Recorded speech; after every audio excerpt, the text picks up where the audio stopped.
अस्सलाम वालेकुम, welcome back to another video. आज की वीडियो में हम डिस्कस करेंगे कि तुर्की का एम्बेसी इंटरव्यू के लिए आप क्या क्या क्वेश्चन हो सकते हैं और आपकी कैसे उसकी प्रिपरेशन कर सकते हैं या क्या क्वेश्चन के आंसर हो सकते हैं। कोई बहुत हार्ड एंड फास्ट इंटरव्यू होता नहीं है कि जिसके अंदर कोई कॉम्प्लिकेटेड क्वेश्चन पूछे जाएँ। जस्ट वो उन्होंने आपको असेस करना होता है कि क्या वाकई ये स्टूडेंट है या ये स्टूडेंट वीज़ा के लिए ही जा रहा है, स्टडी पर्पज़ के लिए जा रहा है, या जस्ट इसने वहाँ से जाना है और आगे डंकी लगा के निकल जाना है, या कोई वर्क वीज़ा है या कोई इस तरह से। वो जस्ट आपको असेस करने के लिए इंटरव्यू करते हैं। पहले ये इंटरव्यू होता ही नहीं था। स्टडी वीज़ा पे जिसने अप्लाई किया वो किसी मतलब 100 में से 10 लोगों को इंटरव्यू करते थे, बट नाउ जितने भी स्टूडेंट वीज़ा के लिए अप्लाई करते हैं मोस्टली तकरीबन 90% जो है उनको इंटरव्यू के लिए कॉल आती है और इंटरव्यू के लिए उनको अपेयर होना पड़ता है। तो जैसे इंटरव्यू के लिए कॉल है, नेक्स्ट डे आपको वो बता देते हैं कि आपने इतने बजे पहुंचना है, ना आपने पहले जाना है ना लेट जाना है, एग्जैक्ट जो टाइम होता है उसी टाइम पे आपने पहुंचना होता है। तो उसमें आपने एक प्रेजेंटेबल अपनी लुक के साथ जाना है और आपके जितने भी एजुकेशनल डॉक्यूमेंट्स हैं, FRC है या इसके अलावा आपने इनिशियल डिपॉजिट जो किया उसकी एक रिसिप्ट आपके पास होगी, वो है, यूनिवर्सिटी का एक्सेप्टेंस लेटर है वो है। आपने ये सारे डॉक्यूमेंट्स और ओरिजिनल डॉक्यूमेंट्स जो है वो सारे साथ लेके जाने हैं।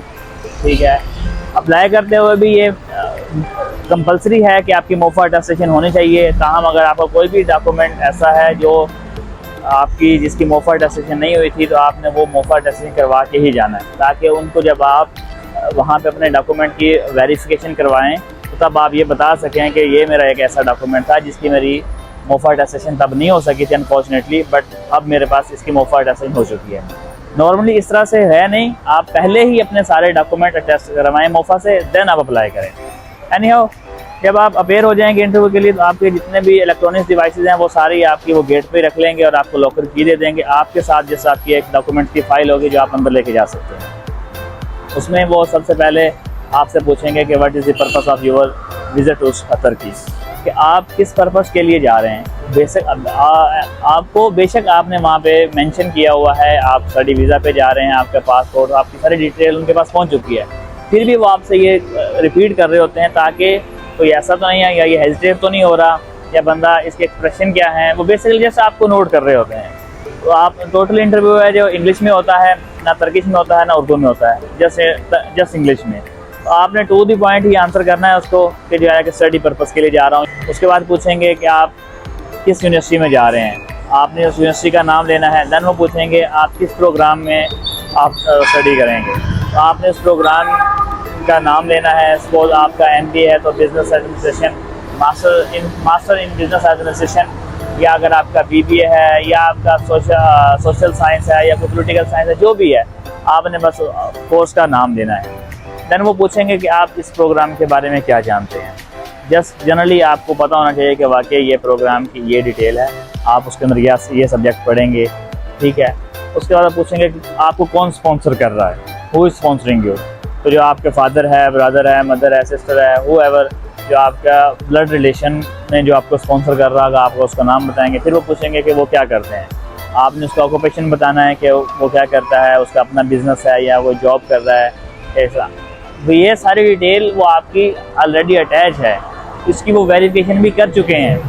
ठीक है, जैसे ही हम वीज़ा अप्लाई करते हैं उससे नेक्स्ट स्टेप जो होता है वो आपके स्पॉन्सर की वेरिफिकेशन करते हैं, या उनको कॉल आती है या जहाँ पे वो जॉब करते हैं वहाँ पे वो कॉल करते हैं, या अगर बिजनेस है तो वहाँ पे कॉल करते हैं। तो अपनी पहली वेरिफिकेशन करके देन वो आपको इंटरव्यू के लिए कॉल करते हैं। आया कि उनकी सारी डिटेल उनके पास है, लेकिन फिर भी वो आपसे पूछ रहे होते हैं, वो क्रॉस चेक कर रहे होते हैं। तो जो डिटेल आपने स्पॉन्सर की दी हुई है वही आप बताएंगे। अगर सपोज आपने बताया कि बिज़नेस करता है मेरा स्पॉन्सर और साथ में वो जॉब भी करता है, तो आपने अगर एक चीज़ बताई है तो वहाँ पे भी आप एक ही चीज़ बताएंगे। अगर आपने दोनों चीज़ बताई हैं कि उनका जॉब भी है और बिज़नेस भी है, तो फिर आप वहाँ पे उनको दोनों चीज़ें बताएंगे। आपको ट्रांसपेरेंसी रखनी है कि जो आपने डॉक्यूमेंट प्रोवाइड किए और जो आप इंटरव्यू के अंदर उनको बता रहे हैं, ये दोनों चीज़ों के अंदर आपकी कोई ऐसी चीज़ नहीं होनी चाहिए कि जो उधर है और आपने खुद से जो वो नहीं बताई उनको। उसके बाद वो पूछेंगे स्पॉन्सर की डिटेल के बाद कि क्या आप वहाँ जाके कोई काम भी करेंगे, आप पार्ट टाइम काम करेंगे इस तरह। तो आपने सिर्फ यही कहना है कि my major purpose is to study here, ठीक है, और मेरा कोई भी पर्पस नहीं है काम करने का। और आपने ये कहना है कि मेरा जो स्पॉन्सर है वो इतने उसके पास रिसोर्सेज हैं कि वो मुझे थ्रू आउट दी जर्नी जो है वो मुझे सपोर्ट करेगा, तो सो मुझे जो है ना काम करने की वहाँ पे ज़रूरत नहीं है।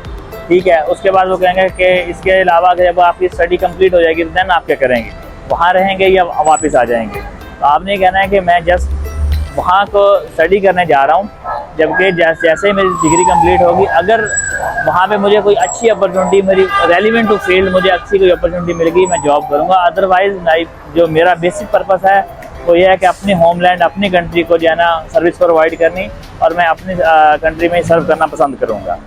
आपने ये नहीं कहना कि मैं वहाँ सेटल होने जा रहा हूँ या मैं वहाँ से आगे कहीं और आपने यूरोप की तरफ निकलना है या कहीं भी निकलना है। तो जो आपका जो एक पर्पस है जो आपने वो नहीं बताना, जो आपने सिर्फ उनको यही रखना है कि भाई मैं स्टडी के लिए जा रहा हूँ, सिर्फ स्टडी करूँगा, ना मैंने कोई जॉब करनी है, ना मैंने वहाँ पे परमानेंट रहना है, ना वहाँ पे अपनी स्टडी करूँगा और वापस आ जाऊँगा।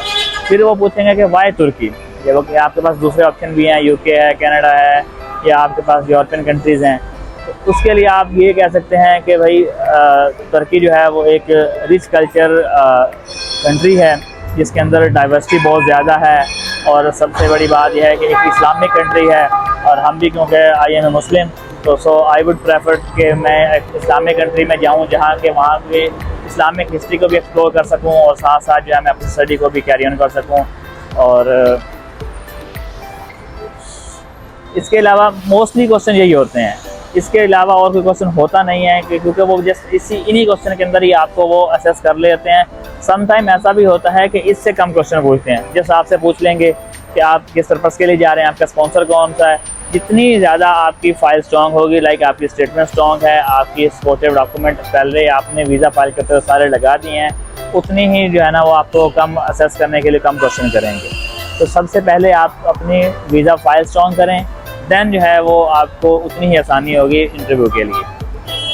बस यही इसके क्वेश्चन होते हैं और यही इसके आंसर हैं। टू दी पॉइंट आपने आंसर देना है, ना ज़्यादा आपने उनको डिटेल देनी है और ना ही इतनी कम डिटेल देनी है कि वो उनको समझ ही ना आए कि भाई, या वो समझें कि ये आए बाएँ कर रहा बात को, एक्चुअल में ऐसा है नहीं। तो यही चीज़ें हैं।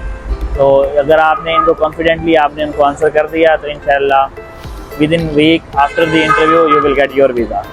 मिलते हैं नेक्स्ट वीडियो में, तब तक अपना ख्याल रखिएगा। Thank you so much.